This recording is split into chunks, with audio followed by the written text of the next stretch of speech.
హల్లెలూయా. ప్రార్థన చేసుకుందారండి. అందరూ కూడా ప్రార్థనాపూర్వకంగా ఉండాలనే ప్రభు పేట మనవి చేసుకుంటున్నాను. మహాదేవుడు, మహోన్నతుడు నాయన, సర్వాధికారినైన తండ్రి, సర్వసృష్టికర్త బాబు తండ్రి, నిన్న నేడు ఏకరీతికున్న గొప్ప దేవుడు నాయన తండ్రి ప్రభా, ఈ యొక్క సాయంత్రకాల సమయంలో దేవా ప్రభా, భీమకోస్పాలు గ్రామంలో తండ్రి మీరు ఏర్పాటు చేసిన యొక్క మందిరంలో తండ్రి జరుగుతున్న తండ్రి ప్రభా సిలువ జన ఆరాధన నాయన తండ్రి నాయన 14వ తండ్రి దేవా ప్రభా, ఈ యొక్క ఆరాధన దేవా ప్రభా తండ్రి నీ నామ మహిమార్థమే ప్రభా తండ్రి మీరు జరిగించుకోబోతున్నందుకు మీకు వేవేల స్థితులు నాయన తండ్రి. గొప్ప దేవుడు నాయన, నువ్వు స్తోత్రార్హుడు తండ్రి ప్రభ. చక్కని వాతావరణం మీరు ఇచ్చినందుకు వందనాలు తండ్రి ప్రభ. నాయన పాటల ద్వారా మీ యొక్క నామము ఘనపరుచుకున్నందుకు మీకు వేవేల స్థితులు నాయన తండ్రి దేవా ప్రభ. గొప్ప దేవుడు నాయన, నువ్వు చూచుచున్న దేవుడు నాయన తండ్రి ప్రభ. నాయన మాకందరికీ కావలసిన ప్రభ జీవాహారము, ఆత్మీయ ఆహారము తండ్రి దేవా ప్రభ, వేద గ్రంథములోంచి నాయన తండ్రి దేవా ప్రభ తండ్రి, పరిశుద్ధాత్మదేవా ఇవనైనా దైవజనుల తండ్రి ఆత్మతో నింపి తండ్రి దేవా ప్రభ, మాకందరికీ నన్ను తండ్రి జీవాహారాన్ని పంచిపెట్టు దేవా ప్రభ తండ్రి. నాయన వేద గ్రంథంలోంచి అనేక విషయాలు మాకు మీరు బోధిస్తున్నారు దేవా ప్రభ తండ్రి. నాయన మా యొక్క భక్తి జీవితంలో మేము తండ్రి ప్రభ నాయన మేము ఏ రీతిగా ఉన్నామో తండ్రి ప్రభ, వాక్యము ద్వారా తండ్రి మమ్మల్ని హెచ్చరిస్తున్నావు దేవా ప్రభ. చరి చేసుకునే తండ్రి సమయాన్ని మీరు ఇస్తున్నారు తండ్రి మాకు నాయన తండ్రి. గొప్ప దేవుడు దేవా ప్రభ తండ్రి నాయన, దైవజనులు నాయన తండ్రి మీరు ఆత్మతో నింపి తండ్రి మీరు వాడుకుంటున్నారు దేవా ప్రభ తండ్రి. నిన్న రాత్రి తండ్రి దేవా ప్రభ ఇదిగోనైనా కుష్ఠరోగి గురించి దేవా ప్రభ అనేక విషయాలు మాకు మీరు బోధించారు దేవా ప్రభ. ఎంత గొప్ప దేవుడు నాయన తండ్రి దేవా ప్రభ. అలాగే తండ్రి ఈవేళ తండ్రి దేవా ప్రభ మీరు ఏమైతేనైనా మాకు నైనా జీవాహారం పంచిపెడతారో తండ్రి ప్రభ, మేము తండ్రి హృదయపూర్వకంగా మనస్సుపూర్వకంగా తండ్రి ప్రభ పూర్ణ హృదయంతో పూర్ణ ఆత్మతో ప్రభా తండ్రి మీ యొక్క వాక్యాన్ని విని తండ్రి వాక్యం ద్వారా మా యొక్క భక్తి జీవితాన్ని బాబు తండ్రి మేము సరిచేసుకుని సాక్షిగా జీవించడానికి మీరు సహాయం చేయండి దేవా ప్రభా తండ్రి. ఇదిగో నీ హస్తములకు అప్పగించుకున్నా తండ్రి దేవా ప్రభా, యేసయ్య పరిశుద్ధమైన నామమును బట్టి అడిగి వేడుకుంటున్నాము తండ్రి, ఆమేన్. హల్లెలూయా, హల్లెలూయా.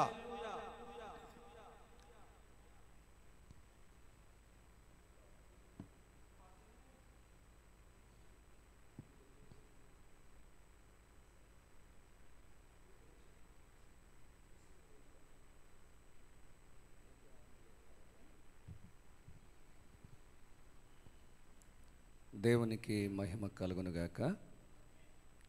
స్తోత్రం చెప్దాము. హల్లెలూయా. ప్రభునందు ప్రియులరా, దేవుని పిల్లరా, మరి ఈ సమయంలో ఒక పాట పాడుకొని దేవుని వాక్యంలోకి మనం వెళ్దాం. నీ వాక్యమే నన్ను బ్రతికించును,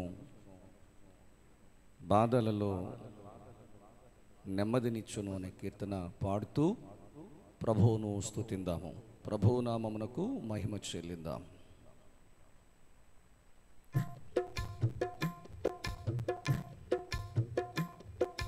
నీ వాక్యమే నన్ను బ్రతికించెను, బాధలలో నెమ్మదినిచ్చెను.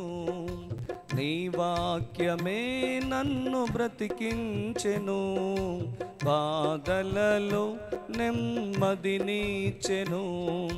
కృపా సత్య దయా శక్తి సంపూర్ణుడా, వాక్యమై ఉన్న యేసు వందనమయ్యా.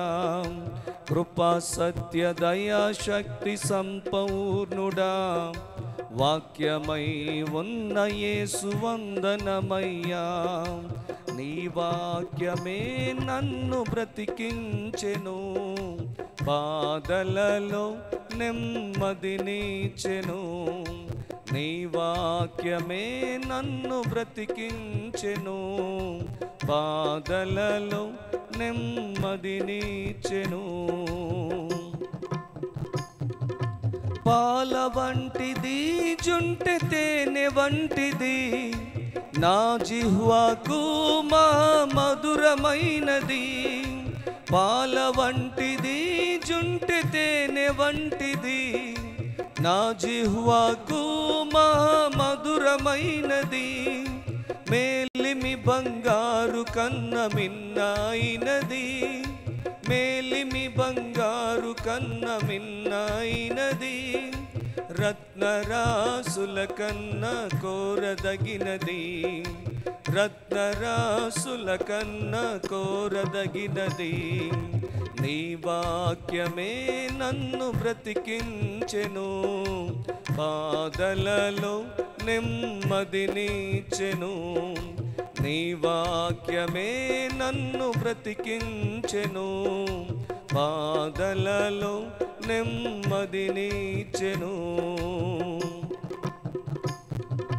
జిగట గల ఊబి నుండి లేవనెత్తెను, సమతల మగు భూమిపై నన్ను నిలిపెను. జిగట గల ఊబి నుండి లేవనెత్తెను, సమతల మగు భూమిపై నన్ను నిలిపెను. నా పాదములకు దీపమాయెను, నా పాదములకు దీపమాయెను. సత్యమైన మార్గములో నన్ను నడిపెను, సత్యమైన మార్గములో నన్ను నడిపెను. నీ వాక్యమే నన్ను బ్రతికించెను, బాధలలో నెమ్మదినిచ్చెను. నీ వాక్యమే నన్ను బ్రతికించెను, బాధలలో నెమ్మదినిచ్చెను. కృపా సత్య దయా శక్తి సంపూర్ణుడా, వాక్యమై ఉన్న యేసు వందనమయ్యా. కృపా సత్య దయా శక్తి సంపూర్ణుడా, వాక్యమై ఉన్న యేసు వందనమయ్యా. నీ వాక్యమే నన్ను బ్రతికించెను, బాధలలో నెమ్మదినిచ్చెను. నీ వాక్యమే నన్ను బ్రతికించెను, బాధలలో నెమ్మదినిచ్చెను, బాధలలో నెమ్మదినిచ్చెను. హల్లెలూయా. దేవునికి మహిమ కలుగునుగాక. ఆమెన్. ప్రభునందు ప్రియులరా, దేవుని పిల్లరా, ఈరోజు శ్రేష్టమైన దేవుని వాక్యాన్ని మనము నేర్చుకోబోతూ ఉన్నాం. నీ వాక్యము నన్ను బ్రతికించింది అని భక్తుడైనటువంటి దావీదు సెలవిస్తూ ఉన్న మాట. ఈరోజు మనం గమనించాలి, దేవుని వాక్యము చదవడం వలన, దేవుని వాక్యాన్ని వినడం వలన మనకు కలిగేటటువంటి ఉపయోగాలు, ప్రయోజనాలు ఏమైనా ఉన్నాయా? వాక్యం వింటే, వాక్యాన్ని ప్రతిరోజు చదివితే మనకేదైనా ప్రయోజనం ఉందా అంటే ఎన్నో ప్రయోజనాలు ఉన్నాయి, ఎన్నో ఉపయోగాలు ఉన్నాయి. ముఖ్యంగా మనం చూస్తూ ఉన్నాము, ఈ 119వ కీర్తనను మనం ఆధారం చేసుకున్నప్పుడు 119వ కీర్తనలో వ్రాయబడినటువంటి ఆ సంగతులు మనము 50వ చరణాన్ని చదువుతున్నప్పుడు, 119వ కీర్తన 50వ చరణంలో వ్రాయబడింది కదా, నీ వాక్యము నన్ను బ్రతికించి ఉన్నది. నీ వాక్యము నన్ను బ్రతికించి ఉన్నది. నా బాధలో ఇదే నాకు నెమ్మది కలిగించుచున్నది. దేవునికి స్తోత్రం కలుగునుగాక. హల్లెలూయా. ప్రియులారా, దేవుని పిల్లలారా, గమనించండి, వాక్యము మన నడతను లేదా మన ప్రవర్తనను సరిచేస్తుంది. వాక్యము వలన కలిగే ఉపయోగాలు నేను చెప్తూ ఉన్నాను. వాక్యము మన నడతను, మన ప్రవర్తనను సరిచేస్తుంది. రెండవదిగా మనం చూసినప్పుడు, దేవుని వాక్యము మనలను పాపములో పడకుండా అడ్డగిస్తుంది, పాపం చేయకుండా మనల్ని అడ్డగిస్తుంది. మూడవదిగా, దేవుని వాక్యము మనకు సంతోషాన్నిచ్చి మరి చక్కటి ఆలోచనలను పుట్టిస్తుంది. ఏంటది? దేవుని యొక్క వాక్యము. ఇక నాలుగవదిగా చూస్తే దేవుని వాక్యము వినడం ద్వారా, దేవుని వాక్యాన్ని చదవడం ద్వారా దేవుడంటే భయమును కలిగిస్తుంది. ఎందుకు దేవునికి భయపడాలి, ఎందుకు భయము భక్తి కలిగి మనం జీవించాలో వాక్యం వినడం ద్వారా, వాక్యం చదవడం ద్వారా మరి మనకు నేర్పిస్తుంది అని చెప్పి దేవుని యొక్క వాక్యములో వ్రాయబడింది. ఇక మనం చూస్తూ ఉన్నాము, ఐదవదిగా చూస్తే దేవుని వాక్యము మనకు నెమ్మదినిచ్చి మనలను జీవింపచేస్తుంది అని చెప్పి దేవుని యొక్క వాక్యము సెలవిస్తూ ఉంది. ప్రియులారా, ఇవన్నీ కూడా నేను చెప్తున్న ఈ 5 సంగతులు కూడా దేవుని వాక్యాన్ని చదవడం వలన, దేవుని వాక్యాన్ని వినడం వలన మనకు కలిగేటటువంటి ఉపయోగాలు, ప్రయోజనాలు. ఎందుకంటే జీవితంలో ఇరుకులు, ఇబ్బందులు, శోధనలు సర్వసాధారణం. అంటే అందరికీ వస్తాయి అని అర్థం. ఎవరికో ఒకరికే వచ్చి ఇంకొకరికి రాకుండా ఉండవు. ప్రియులారా, అందరికీ వస్తాయి. ఇవి సర్వసాధారణంగా అందరి జీవితాల్లో కూడా జరుగుతూ ఉంటాయి. ఏంటవి? జీవితం అన్న తర్వాత ఇరుకులుంటాయి, ఇబ్బందులుంటాయి, శోధనలుంటాయి, వ్యాధులుంటాయి, బాధలు ఉంటాయి. ఇవన్నీ సర్వసాధారణం. మనిషిగా పుట్టిన ప్రతి ఒక్కరికి ఏదో ఒక సమయంలో, ఏదో ఒక రోజు ఇవన్నీ ఎదురు పడతానే ఉంటాయి. అయితే కొన్ని సందర్భాల్లో ఇవి తారాస్థాయికి చేరుకుంటాయి. అంటే ఎక్కువైపోతాయి బాగా. ఎంతగా అంటే తట్టుకోలేనంతగా. తారాస్థాయికి చేరతాయంటే తట్టుకోలేనంతగా ఎక్కువైపోతాయి. అప్పుడు మనకు అనిపించేస్తుంది, ఎందుకు ఈ జీవితం అవసరమా, ఎందుకు నేను బ్రతకడం అవసరమా అని ఎప్పుడు అనిపిస్తుంది? సర్వసాధారణంగా వచ్చే ఈ సమస్యలు తారాస్థాయికి చేరినప్పుడు, అంటే మనం భరించలేనంతగా ఎక్కువైపోయినప్పుడు, మనం భరించలేనంతగా అవి పెరిగిపోయినప్పుడు ప్రతి ఒక్కరికి మనస్సులో ఎదురయ్యే ప్రశ్న ఏంటంటే, వెంటనే మనస్సులో పుట్టే ఆలోచన ఏంటంటే, ఈ జీవితం నాకు అవసరమా, ఈ బ్రతుకు నాకు అవసరమా, ఎందుకు నేను బ్రతుకుండడం అనేటటువంటి ఆ ప్రశ్న ఆటోమేటిక్గా మనస్సులో ఏర్పడిపోతుంది. మరణమే శరణ్యం అనే పరిస్థితులు కూడా మరి సృష్టిస్తాయి. ఇవి ఏంటి? ఈ శోధనలు, ఈ శ్రమలు, ఈ వ్యాధులు, ఈ బాధలు, ఈ ఇబ్బందులు సర్వసాధారణమే అయినప్పటికీ కూడా ఒక స్థాయిని మించిపోయి తారాస్థాయికి వెళ్ళేటప్పటికీ ఆ ప్లేస్లో నేనున్నా, మీరున్నా, ఎవరున్నా అందరికీ అదే అనిపిస్తుంది. ఏమని? ఈ జీవితం ఇంక అవసరం లేదు, నేను బ్రతకడం వేస్ట్ అని. ప్రియులరా, దేవుని పిల్లరా, ఇలాంటి పరిస్థితుల్లో మరి మనం చెప్పుకున్నటువంటి దేవుని వాక్యం ఏదైతే ఉందో, చదవాల్సిన వాక్యం ఏదైతే ఉందో, వినాల్సిన దేవుని వాక్యం ఏదైతే ఉందో, అలా వాక్యం విన్నప్పుడు కానీ, లేదా వాక్యాన్ని మనం చదువుతున్నప్పుడు కానీ, ఆ వాక్యమట మన బాధలో మనకి నెమ్మదినిస్తుందంట. మన బాధలో ఏం చేస్తుంది? నెమ్మదినిస్తుంది. రెండవదిగా ఊరటనిస్తుంది.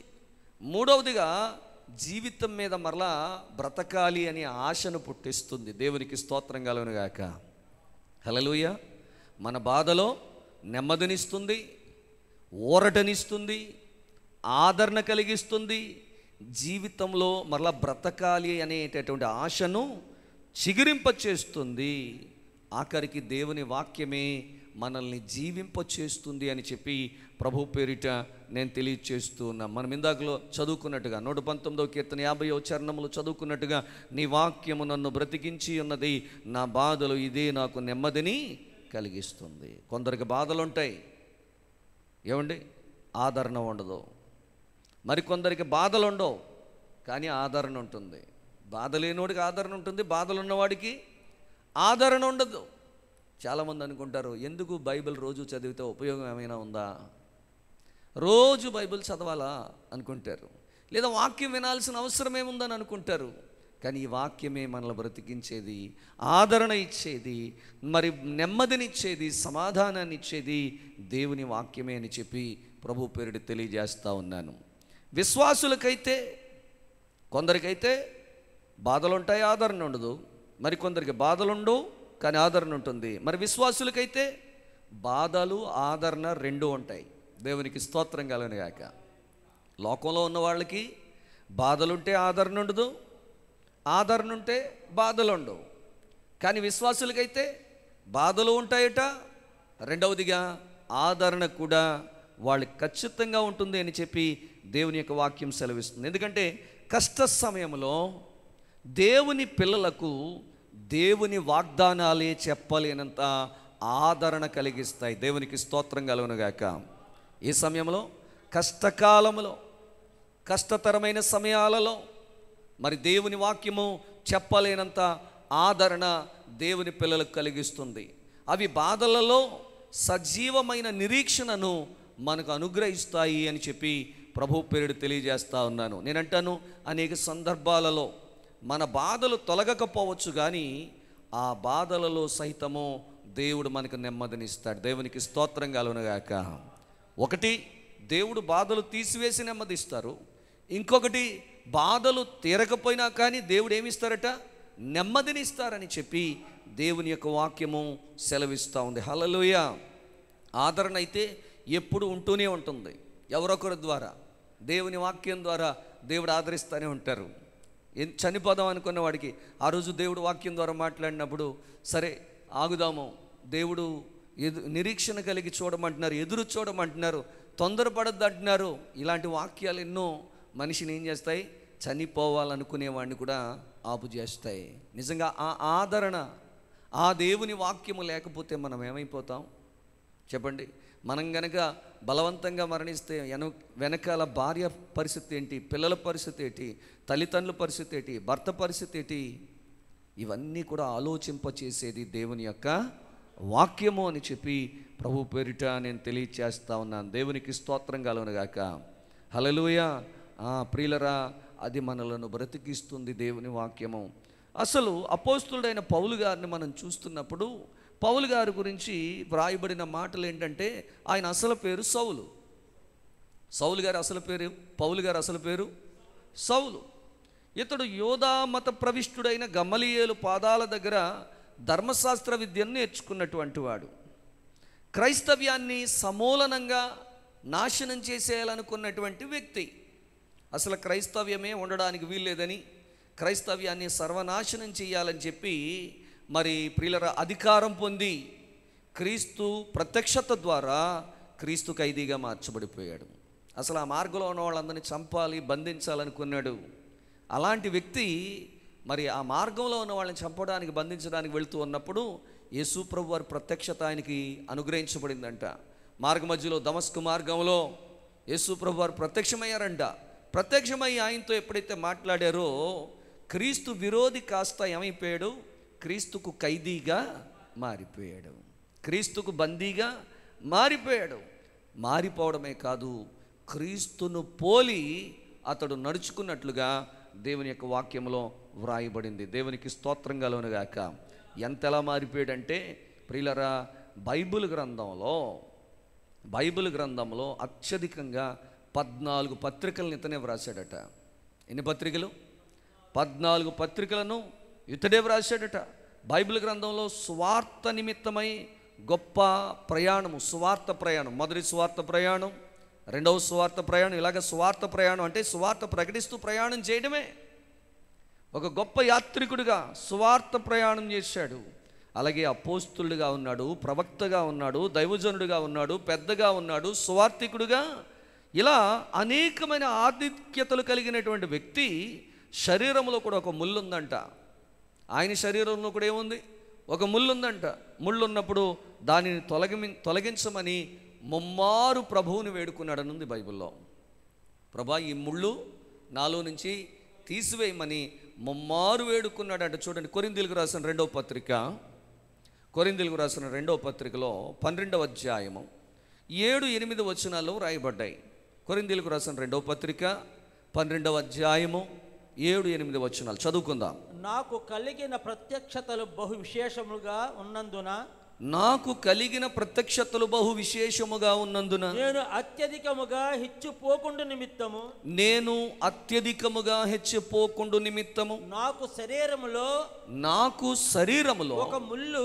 ఒక ముళ్ళు నేను అత్యధికముగా హెచ్చిపోకుండు నిమిత్తము నన్ను నలుగగొట్టుటకు సాతాను యొక్క దూతగా ఉంచబడి ఉండేను. నా యొద్ద నుండి తొలగిపోవాలనని, ఆ ముళ్ళు తొలగిపోవాలనని దాని విషయమై ముమ్మారు ప్రభువును వేడుకొంటిని. దేవునికి స్తోత్రం కలుగును గాక. ఇంత గొప్ప సేవ చేసినవాడు, ఇంత గొప్ప పరిచర్య చేసినవాడు, ప్రవక్త, దైవజనుడు, పెద్ద సువార్థికుడు, అత్యధికమైన పత్రికలు రాసినటువంటి వ్యక్తి, ఈయన శరీరంలో కూడా ఒక ముళ్ళు ఉందంట. ఆ ముళ్ళును తీసివేయమని చెప్పి ముమ్మారు దేవుడికి ప్రార్థన చేశారట. ప్రార్థన చేసినట్టుగా, ప్రభువును వేడుకున్నట్టుగా వ్రాయబడింది. ఎందుకు? అతనికి ఉన్న ఆధిక్యతలను బట్టి అతిశయించకుండా ప్రభువుపై ఆధారపడడం కోసమేనా ఆ ముళ్ళు పెట్టింది? చాలామందికి ఏమైనా కాస్తంత కలిగేటప్పటికి గర్వం వచ్చేస్తూ ఉంటుంది. ఇంకా చెప్పాలంటే పొగరు ఏమొస్తూ ఉంటుంది. ఏమీ లేనప్పుడు అణిగిమణిగి ఉంటారంట చాలామంది. అన్నీ ఉన్నప్పుడంట ఎగిరెగిరి ఏం చేస్తారట? హెచ్చించుకుంటూ ఉంటారట, గర్విస్తూ ఉంటారట, పొగరుగా ఉంటారటండి. ఇక్కడ ఆయన అంటాడు, నేను హెచ్చిపోకుండా నిమిత్తము అంటే అలాంటి పొగరుగా నాకు వచ్చేస్తుందేమో, అలాంటి పొగరబోతు మాటలు వస్తాయేమో, అవి రాకుండా ఉండడం కోసం దేవుడు నా శరీరంలో ఏం చేశాడు? ఒక ముళ్ళు. ఎందుకోసం? నేను హెచ్చిపోకుండా. ఆయన అంటాడు కదా, నేను అత్యధికముగా హెచ్చిపోకుండా నిమిత్తము నాకు శరీరములో ఒక ముళ్ళు, నేను అత్యధికముగా హెచ్చిపోకుండా నిమిత్తము నన్ను నలగొట్టడానికి ఒక ముళ్ళు దేవుడు పెట్టాడు నాకు. దేవునికి స్తోత్రం కలుగును గాక. చెప్పండి, స్తోత్రం చెప్పండి. హల్లెలూయా. నా ప్రియమైనటువంటి సహోదరి సహోదరులారా, ఇంతకీ ఎందుకు అంటే, మరి నాకు అన్నీ ఉన్నాయి కాబట్టి నేను ఎందుకు దేవుడి మీద ఆధారపడాలి? చాలామంది ఇదే పని చేస్తున్నారు. కష్టం లేనప్పుడు దేవుడి మీద ఎందుకు ఆధారపడాలి? శ్రమ లేనప్పుడు దేవుడి మీద ఎందుకు ఆధారపడాలి? అన్నీ ఉన్నప్పుడు దేవుడి మీద ఎందుకు ఆధారపడాలి? ఏమైనా కష్టం వస్తే ఆధారపడదాం, శ్రమ వస్తే ఆధారపడదాం, ఏదైనా అవసరం వస్తే అప్పుడు దేవుని మీద ఆధారపడదాం అని అనుకుంటూ ఉంటారు. కానీ ప్రతి విషయంలో దేవుని మీద ఆధారపడి ఉండడం కోసం అత్యధికంగా అతిశయపడకుండా, హెచ్చించుకోకుండా ఉండ నిమిత్తము ప్రభువు మీద ఆధారపడి ఉండడం కోసమే ఆ చిన్న ముళ్ళు అయినా దేవుడు అతనికి పెట్టారు తప్ప లేకపోతే కదా. అది ఆయనే చెప్పేసుకుంటున్నాడు, నేను ఎక్కడ హెచ్చిపోతానో, ఎక్కడ పొగరు వచ్చేస్తుందో, ఎక్కడ నాకు గర్వం వచ్చేస్తుందో. చూడండి, సొలొమోను గారు కూడా ఏమన్నారు? నన్ను ధనవంతుడిగా చెయ్యొద్దు. ఎందుకని? ప్రార్థన చేసి దేవుణ్ణి అడుగుతున్నారట. నన్ను ధనవంతుని చేస్తే ఆస్తి ఎక్కువైపోయి, కడుపు బాగా నిండిపోయి, మత్తెక్కిపోయి అసలు దేవుడు ఎవరంటానేమో. ఏమీ లేకపోతే నీ నామానికి అవమానకరంగా దొంగతనాలు, పాపిష్టి పనులన్నీ చేసి నీ నామానికి అవమానం తెస్తానేమో. అందుకనే నన్ను ధనవంతుడిగాని చేయొద్దు, పేదరికంలో పేదవాడిగా కూడా నన్ను చేయొద్దు. నన్ను తగు మాత్రం తినడానికి ఆహారం, కట్టుకోవడానికి వస్త్రం, ఉండడానికి నివాసం చాలు. దేవునికి స్తోత్రం కలుగును గాక. ఇవాళ అవి ఎక్కువైనా ప్రమాదమే, తక్కువైనా ప్రమాదమే. మరి ఆస్తి పెరిగేటప్పటికి కొంతమంది అయితే చాలా బాగుంటారు, చాలా తగ్గింపు కలిగి ఉంటారు, మంచిగా ఉంటారు, వాళ్ళలో గర్వం కానీ పొగరు కానీ కనిపించదు. కానీ కొంతమందికి ఉద్యోగం లేనప్పుడు ఒకలాగా ఉంటారు, ఉద్యోగం రాగానే ఇంకోలా మారుతారు. ఆస్తి లేనప్పుడు ఒకలాగా ఉంటారు, ఆస్తి వచ్చాక ఇంకోలా మారిపోతూ ఉంటారు. హెచ్చించుకుని గర్వించి మరి దిగజారిపోతూ ఉంటారనే విషయాన్ని మనం గమనించాలి. ఇంతకీ ఏమిటా ముళ్ళు అంటే, పౌలు చేసిన 3 సువార్త యాత్రలో మొదటిది బర్నబాతో కలిసి ఈకోనియా, లుస్త్రా ప్రాంతాల్లో సువార్తను ప్రకటిస్తూ లుస్త్రా పట్టణంలో బలహీన పాదములు కలిగినటువంటి వ్యక్తిని స్వస్థపరుస్తాడు. ఆ తర్వాత అక్కడ ప్రజలు పౌలును రాళ్లతో కొట్టి చనిపోయాడు అనుకుని భావించి ఊరి వెలుపలికి విడిచేసి వదిలేస్తారు. ఊరు బయటికి ఇడ్చి పడేశారంట ఆయన్ని. ఆ సమయంలో ఆయనకున్నటువంటి కొన్ని ప్రక్కటెముకలు విరిగిపోయాయని, తన శేష జీవితంలో సుమారుగా 20 సంవత్సరాలు ఆ నొప్పితోనే పరిచర్య చేశాడని చరిత్రకారులు చెప్తూ ఉంటారు. ఎందుకంటే ఈ కోనియాలో అతన్ని చావగొట్టేసి చచ్చిపోయాడు అనుకుని ఏం చేశారట? ఊరి చివరికి లాగేసి వదిలేసిపోయారట. ఆ దెబ్బలు తిన్నప్పుడే ఆయన ప్రక్కటెముకల్లో కొన్ని ఇరిగిపోయినాయి అని, ఆ బాధతోటే ఇంకో 20 సంవత్సరాలు ఏం చేశాడట? సువార్త ప్రకటించాడని చరిత్రకారుల అభిప్రాయం. ఇది బైబిల్ గ్రంథంలో క్లియర్గా వ్రాయబడలేదు కానీ చరిత్రకారుల యొక్క అభిప్రాయం. కానీ ఈకోనియాలో అతన్ని కొట్టిన సంగతి, అతన్ని కొనప్రాణముతో వదిలేసినటువంటి సంగతి. లుస్త్రా పట్టణంలో చూడండి, అక్కడ ఈకోనియా లుస్త్రా ప్రాంతాల్లో సువార్తను ప్రకటిస్తున్నప్పుడు లుస్త్రా పట్టణంలో బలహీన పాదములు కలిగిన వ్యక్తిని మరి ఈ సౌలు, పౌలుగా మారినటువంటి సౌలు స్వస్థపరుస్తాడు. తర్వాత అక్కడ ప్రజలు అతన్ని ఏం చేశారట, రాళ్లతో కొట్టి చనిపోయాడు అనుకుని ఊరి బయటికి ఈడ్చి పాడేసి వెళ్ళిపోయారట. ఆ టైంలోనే ఈ ప్రకటెముకలు విరిగిపోయాయి అని చెప్తా ఉంటారు చరిత్రకారులు. మరి ప్రియులారా, దేవుని పిల్లరా, అదే ఆయనకున్న ముళ్ళు. ముమ్మారు ప్రార్థన చేస్తే దేవుడు ఆయనతో మాట్లాడారట. ఏమని? కొరింథీయులకు రాసిన ఈ 2వ పత్రిక 12వ అధ్యాయము 9వ వచనంలో ఏమంటారు? 12వ అధ్యాయం 9వ వచనంలో, నా కృప నీకు చాలును, నీ బలహీనత యందు నా శక్తి పరిపూర్ణమగును. దేవునికి స్తోత్రం కలుగునుగాక. నా కృప నీకు చాలు, నీ బలహీనత యందు నా శక్తి పరిపూర్ణమగును అంటున్నాడు. దేవునికి స్తోత్రం కలుగునుగాక. హల్లెలూయా, హల్లెలూయా. నిజంగా అంత బాధలో ఏమి ఆదరణ కలిగించింది? ఆ నొప్పి, ఆ ముళ్ళులు బాధపడుతున్నప్పుడు ఈయన ముమ్మారు ఆ బాధను తీసేయమని అడిగితే దేవుడు ఏమన్నారంటే, నా కృప నీకు చాలు, నీ బలహీనత యందు నా శక్తి ఏమవుతుంది, పరిపూర్ణమవుతుంది అని దేవుడు అన్నట్టుగా. ఆయన కృప తోడుగా ఉంటే ఇంకేం కావాలి? అగ్నిగుండం సైతం కూడా ఆహ్లాదకరంగానే మారిపోతుంది కదా. అగ్నిగుండము సైతము ఏమైపోతుంది? ఆహ్లాదకరంగా, దీవెనకరంగా మారిపోతుంది. షద్రకు, మేషకు, అబేద్నెగోలను అగ్నిగుండంలో పాడేస్తే అది వాళ్ళకి ఏ హానైనా కలగజేసిందా? ఎందుకంటే అక్కడ దేవుని కృప వారికి తోడుగా ఉంది అని చెప్పి మనం గమనించాలి. ఇప్పుడు సౌలు గారు, పౌలు గారు ఆ ముళ్ళు తీసేయమని ముమ్మారు ప్రార్థన చేసినప్పుడు దేవుడు ఏం చెప్పారు? నా కృప నీకు చాలు, నీ బలహీనతల యందు నా శక్తి పరిపూర్ణమవుతుంది అన్నారు. ఇంకా దేవుడు కృప ఉంటే ఇంకా సమస్య ఉంది చెప్పండి? దేవుడు మన జీవితంలోనికి కొన్ని శోధనలను అనుమతిస్తారు. ఎందుకో తెలుసా? దేవుని మహిమ కోసం. దేవునికి స్తోత్రం కలుగునుగాక. కొన్ని శ్రమలను దేవుడు అనుమతిస్తారు, కొన్ని కష్టాలను అనుమతిస్తారు, కొన్ని బాధలను అనుమతిస్తారు. యోబు గారి జీవితంలో అనుమతించలేదా? అసలు యోబు గారి జీవితంలోనికి ఆ శ్రమలు రావడానికి కారణం ఏంటంటే దేవుని అనుమతి. ఎవరు పొందుకున్నారు? అనుమతి ఎవరిచ్చారట? యోబు కుటుంబాన్ని నాశనం చేయడానికి సాతానికి అనుమతి ఎవరిచ్చారు? దేవుడే సాతానుకు అనుమతిని ఇచ్చినట్టుగా మనం చూస్తూ ఉన్నాము. కాబట్టి ప్రియులరా, దేవుని పిల్లలారా, మన జీవితంలో కూడా దాని ద్వారా ఏం జరిగింది? దేవుని నామానికి మహిమ. ఏ విధంగా? అంత బాధలో కూడా, అన్ని శ్రమల్లో కూడా మరి దేవుని వాక్యాన్ని పట్టుకుని దేవుని మీద నమ్మకంతో అతడు బతికాడు. అందుకని చివరికి వచ్చేటప్పటికి యోబును మొదట ఆశీర్వదించిన దానికంటే దేవుడు అత్యధికముగా, రెట్టింపుగా మరలా ఆశీర్వదించినట్లుగా బైబిల్ గ్రంథంలో వ్రాయబడింది. దేవునికి స్తోత్రం కలుగునుగాక. హల్లెలూయా.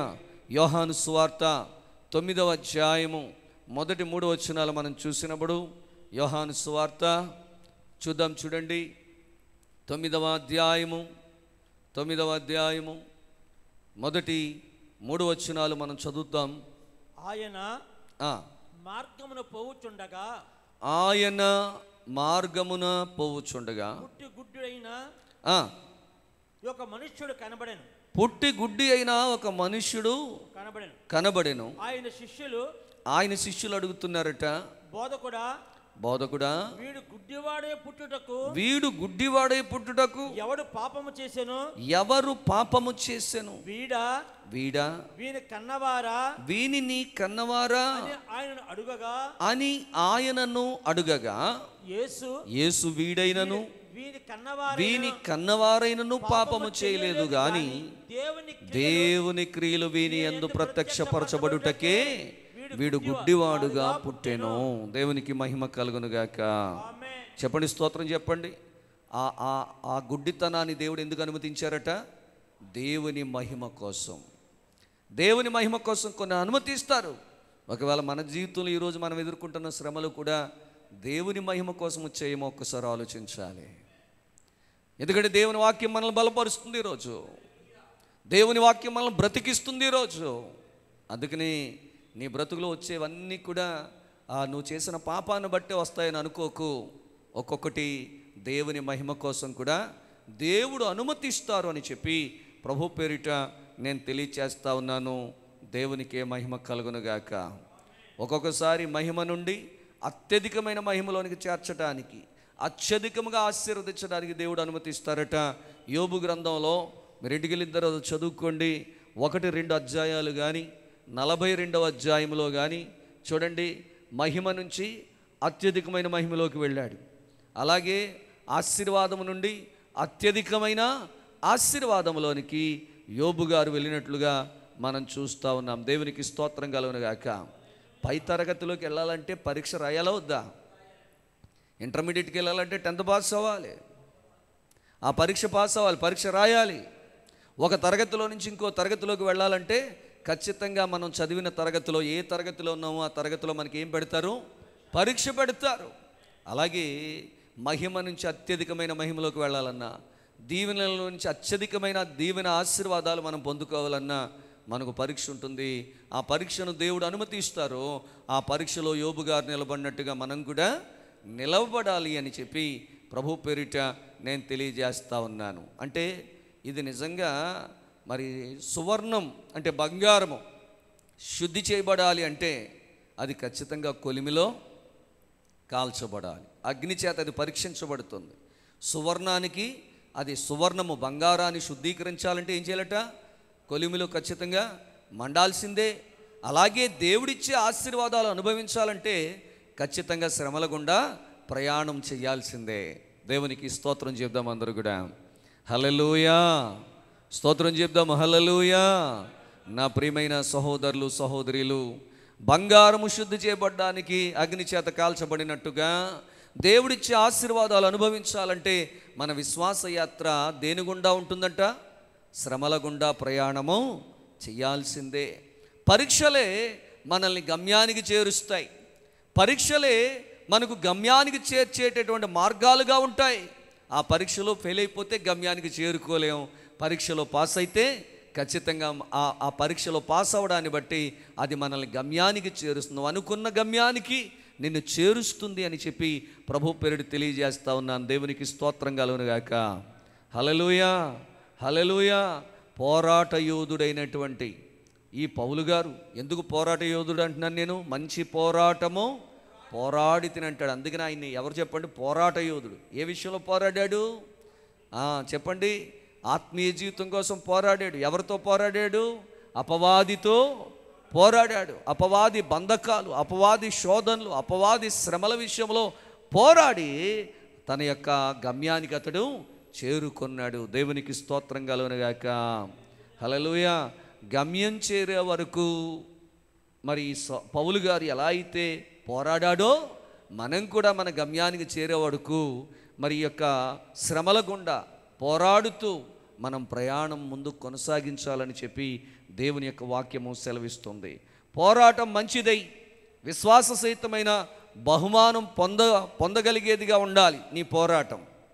చూడండి, తిమోతికి పౌలు గారు రాసిన 2వ పత్రిక 4వ అధ్యాయము 7-8 వచనాల్లో ఈ మాటలు రాయబడ్డాయి. తిమోతికి పౌలు గారు రాసిన 2వ పత్రిక 4వ అధ్యాయము 7-8 వచనాలు చూడండి. మంచి పోరాటము పోరాడి తిని, నా పరుగు తుదముట్టించి తిని, విశ్వాసము కాపాడుకొంటిని, నా కొరకు నీతి కిరీటము ఉంచబడి ఉన్నది. చదవండి. తిమోతికి పౌలు గారు రాసినటువంటి 2వ పత్రిక 4వ అధ్యాయము 7-8 వచనాల్లో ఈ మాట వ్రాయబడింది. మంచి పోరాటము పోరాడి తిని, నా పరుగు కడముట్టించి తిని, విశ్వాసమును కాపాడుకుంటేని, ఇక మీదట నా కొరకు నీతి కిరీటము ఉంచబడి ఉన్నది. దేవునికి మహిమ కలుగునుగాక. హల్లెలూయా. ఎంత ధైర్యంగా చెప్తున్నాడండి ఈ మాట. నేను మంచి పోరాటం పోరాడాను అంటే దేని గుండా ప్రయాణం చేశాడు? శ్రమల గుండా ప్రయాణం చేశాడు, కష్టాల గుండా ప్రయాణం చేశాడు, ఇబ్బందుల గుండా ప్రయాణం చేశాడు. ఇవాళ మన జీవితంలో శోధనలు వచ్చాయి, శ్రమలు వచ్చాయి, బాధలు వచ్చాయి. ఇవన్నీ రొటీన్గా అందరికీ వచ్చేవే. కానీ ఇవాళ స్థాయి మించిపోయి తారాస్థాయికి చేరిపోయి భయం వేస్తుంది. ఎందుకు బ్రతుకుతాం రా బాబు, ఎలా బ్రతకాలి రా బాబు అని. ఒక స్థాయిని మించిపోయి తారాస్థాయికి వెళ్ళినప్పుడు మనకి భయం వేస్తుంది. కానీ క్రైస్తవులకి మరి యొక్క శ్రమలతో పాటుగా, శోధనలతో పాటుగా ఆదరణ కూడా ఉంటుందనే విషయాన్ని మర్చిపోకూడదు. ఖచ్చితంగా దేవుడు ఆదరణ ఇస్తారు. లోకంలో ఉన్న వాళ్ళకైతే ఆదరణ ఉంటే, చెప్పండి, ఆదరణ ఉంటే బాధలుంటే ఆదరణ ఉండదు, ఆదరణ ఉంటే బాధలు ఉండవు. విశ్వాసులకైతే బాధలు ఉంటాయి, దేవుని వాక్యం ద్వారా ఆదరణ కూడా ఉంటుంది అని చెప్పి ప్రభు పేరిట నేను తెలియచేస్తా ఉన్నాను. దేవునికే మహిమ కలుగునుగాక. హల్లెలూయా. నిజమే. సో మరి పౌలు గారు ఎంత ధైర్యంగా మంచి పోరాటం పోరాడని చెప్తున్నాడో అలాంటి ధైర్యం మనకు కూడా ఉండాలి. అలాంటి అనుభవంలోనికి మనం కూడా ప్రవేశించాలి అని చెప్పి ప్రభు పేరిట తెలియజేస్తా ఉన్నాను. నీకున్న తలాంతులను బట్టి నువ్వు అతిశయించకూడదు. నీకున్న తలాంతులు, పాటలు పాడే తలాంతు ఉండొచ్చు, ప్రార్థన చేసే తలాంతు ఉండొచ్చు, పరిచర్య చేసే తలాంతులు ఉండొచ్చు, వాక్యాన్ని ప్రకటించే తలాంతు ఉండొచ్చు, స్వార్థను ప్రకటించే తలాంతు ఉండొచ్చు. ప్రియులారా, అయితే వాటిని బట్టి మనం ఏం చేయకూడదట? గర్వించకూడదు, అతిశయించకూడదు. మరి అలాంటివి ఏదైనా అతిశయించకుండా, లేదా నిన్ను సరిచేసే క్రమములో ఒకవేళ దేవుడు నీకు కూడా పెడితే, ఏదైనా ఒక ముళ్ళు పెడితే పెట్టుండొచ్చుగాక. శోధనలనే ముళ్ళు, వేదనలనే ముళ్ళు, ఇరుకులనే ముళ్ళు, ఇబ్బందులనే ముళ్ళు, ఆర్థిక ఇబ్బంది అనేటటువంటి ముళ్ళు, అనారోగ్యం అనే ముళ్ళు, కుటుంబ సామాజిక సమస్యలు అనేటటువంటి ముళ్ళు, ఇలా దేవుడు నీ జీవితంలో పెడితే వాటిని అలానే ఉండనివ్వాలి. వాటిని సహించటానికి ఆయన కృప కోసం మనం ఏం చేయాలట? ప్రార్థన చేయాలి. ఒకవేళ మరి పౌలు గారు ప్రార్థన చేశాడు, ప్రభువా నీకు ఇష్టమైతే ఈ ముళ్ళు తీసేయి. ముమ్మారు వేడుకున్నాడంట ఆ ముళ్ళు తీసేయమని. అయినా ప్రభు ఏమన్నారు? నా కృప నీకు చాలు. ఒకవేళ నువ్వు హెచ్చిపోకుండా నీకు కూడా, నాకు కూడా, ఈ లోకంలో ఉన్న వాళ్ళకు కూడా, ముఖ్యంగా దేవుల్లో ఉన్న వాళ్ళకి అలాంటి ముళ్ళు ఏదైనా పెడితే మనం ధైర్యంగా ఉండాలి. నా కృప నీకు చాలు అంటే నా కృప నీకు ఎప్పుడు తోడుగా ఉంటుంది. ఆ ముళ్ళు కూడా తీసేస్తే నువ్వు హెచ్చిపోతావు, ఏమైపోతావు? గర్విస్తావు. మరి లూసిఫర్ దూత కూడా ఆ ముళ్ళు లేకే కదా నేను దేవునితో సమానంగా కూర్చున్నాను, గర్వం వచ్చేస్తే దేవుడు ఏం చేశారు? ఆ లూసిఫర్ దూతని పైనుంచి కిందకి త్రోసివేసినట్టుగా, పరలోకానికి భూమి మీదకి త్రోసివేసినట్టుగా, పాతాళానికి త్రోసివేసినట్టుగా దేవుని యొక్క వాక్యం సెలవిస్తుంది. నిజంగా ఒకవేళ మరి ఆ ముళ్ళు గనక లేకపోతే, నిజంగా ఆ ముళ్ళును దేవుడు అనుమతిస్తే దాన్ని మనం భరించాలి. ఆదరణ, దేవుని వాక్యమే మనకు ఆదరణ.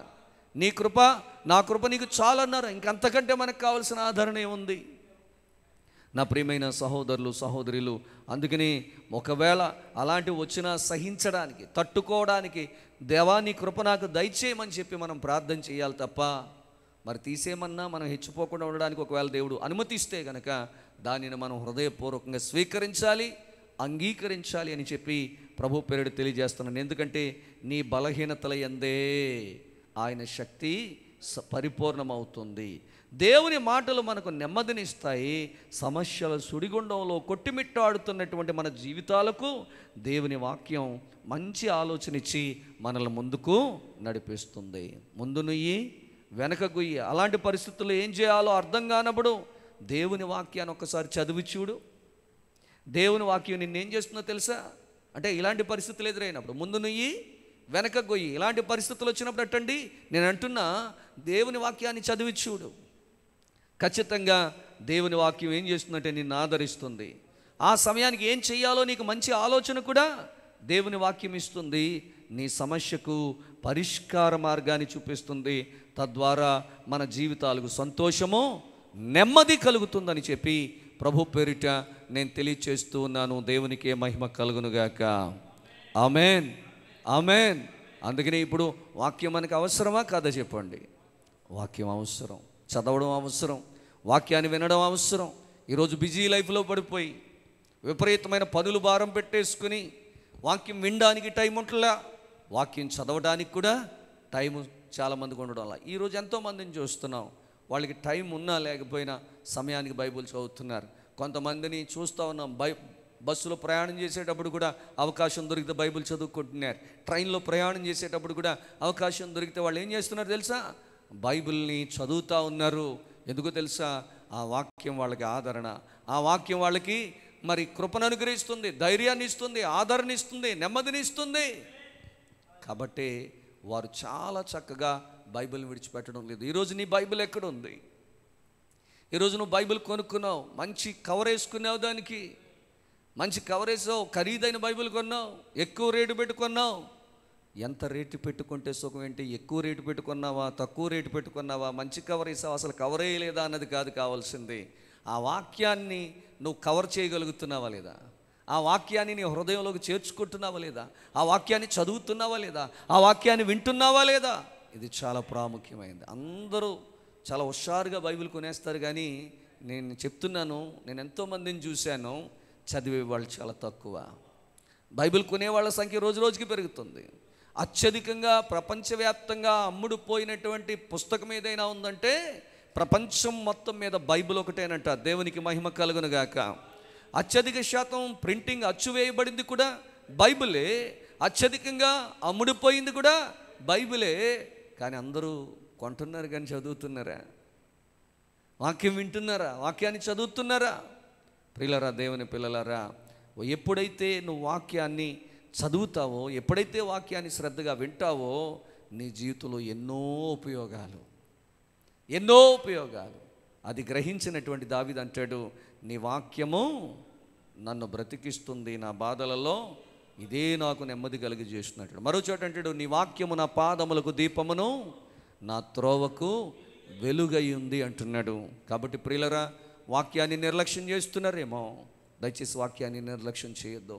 బైబిల్ ప్రతిరోజు చదివే అలవాటు లేకుండా అయిపోయారేమో, ఇప్పుడైనా మించిపోయింది లేదు. ఈరోజు నుంచి అనుదినము మీరు బైబిల్ చదవడం మొదలు పెడితే, వాక్యాన్ని చదవడం మొదలు పెడితే, మరి గొప్ప ఆదరణ, గొప్ప సమాధానము, మరి పునర్జీవము, దేవుని యొక్క ఆశీర్వాదాలు, ఇవన్నీ కూడా మనం వాక్యం ద్వారా పొందుకోగలుగుతామని చెప్పి ప్రభు పేరుడి తెలియచేస్తున్నాను. దేవునికే మహిమ కలుగునుగాక. Amen, amen, amen. కాబట్టి నీ పరిస్థితుల్లో నిన్ను ఆదరించి, నిన్ను బలపరిచి, నిన్ను ధైర్యపరిచే వాక్యాన్ని మరి చదవాలనుకుంటున్నావో, మరి విడిచిపెట్టాలనుకుంటున్నావో, వినాలనుకుంటున్నావో, విడిచిపెట్టాలనుకుంటున్నావో, నీ ఇష్టం. తీర్మానం నీ చేతుల్లో ఉంది, నిర్ణయం నీ చేతుల్లో ఉంది. నాకు ఆదరణ కావాలి, నెమ్మది కావాలి, సమాధానం కావాలి, నాకు జీవం కావాలి అనుకుంటే కనుక ఈరోజే దేవుడి దగ్గర ఒక మంచి తీర్మానం చేసుకోవాలి. ఏమని తీర్మానం చేసుకోలేట? ఈరోజు నుంచి నేను క్రమం తప్పకుండా నేను వాక్యాన్ని చదువుతాను, క్రమం తప్పకుండా వాక్యాన్ని ధ్యానం చేస్తాను, వాక్యాన్ని శ్రద్ధగా వింటాను. నా కుమారుడా, నా మాటలు శ్రద్ధగా విను. ఈ భూమి మీద ఏమైతే నేను సిద్ధపరిచిన ఆశీర్వాదాలని నీకే అంటున్నారు దేవుడు. శ్రద్ధగా వింటున్నావా? ప్రియ తల్లి, చెల్లి, ప్రియమైన తమ్ముడు, ప్రియమైన యవ్వన బిడ్డలారా, దేవుని వాక్యాన్ని శ్రద్ధగా వింటున్నారా? దేవుని వాక్యాన్ని శ్రద్ధగా చదువుతున్నారా? చదివినట్లయితే నీ జీవితానికి ఎన్నో విధాలుగా ఉపయోగకరంగా ఉంటుందని చెప్పి, ఆశీర్వాదకరంగా ఉంటుందని చెప్పి ప్రభు పేరు తెలియచేస్తున్నాను. పరిశుద్ధాత్మ దేవుడి మాటలను మనందరి వెనుకల్లో దీవించి ఆశీర్వదించునుగాక. ఆమెన్. అలాగని చెప్పి తీర్మానం చేసుకుందామా? ప్రార్థన చేద్దామా? దయచేసి అందరూ కూడా మోకరించినట్లయితే హృదయపూర్వకంగా దేవదేవునికి ప్రార్థన చేద్దాం. ప్రతి ఒక్కరు కూడా ప్రార్థనాపూర్వకంగా ఉండాలని, ప్రార్థనలో ఏకీభవించాలని, దేవుని దగ్గర ఒక మంచి తీర్మానం, ప్రభువా ఈ రోజు నుంచి కూడా నేను బైబిల్ చదువుతాను, వాక్యం వల్ల ఎన్నో ప్రయోజనాలు ఉన్నాయని ఇంతవరకు మీరు మాతో మాట్లాడారు, ఎన్నో ఉపయోగాలు ఉన్నాయని మీరు మాతో మాట్లాడారు. కాబట్టి ప్రభువా, మేము ఈ రోజు నుంచి వాక్యాన్ని అనుదినము చదువుతాం, అలాగే వాక్యాన్ని వింటాం, అలాగే వాక్యాన్ని వెంబడిస్తాం. ప్రభువా, వెంబడిస్తామని చెప్పి దేవుడి దగ్గర తీర్మానం చేసుకుందాం. దయచేసి అందరూ కూడా మోకరించి ప్రార్థనాపూర్వకంగా ఉండాలని, ప్రతి ఒక్కరు కూడా ప్రార్థనలో ఏకీభవించాలని చెప్పి నేను ప్రభు పేరిట తెలియజేస్తున్నాను. ప్రార్థన చేసుకుందాం. హల్లెలూయా, హల్లెలూయా, హల్లెలూయా. వందనాలు. స్తోత్రాలు ప్రభువా, స్తోత్రాలు తండ్రి. హల్లెలూయా, హల్లెలూయా, హల్లెలూయా. స్తుతి స్తోత్రములు తండ్రి. హల్లెలూయా, హల్లెలూయా, హల్లెలూయా. వందనాలు.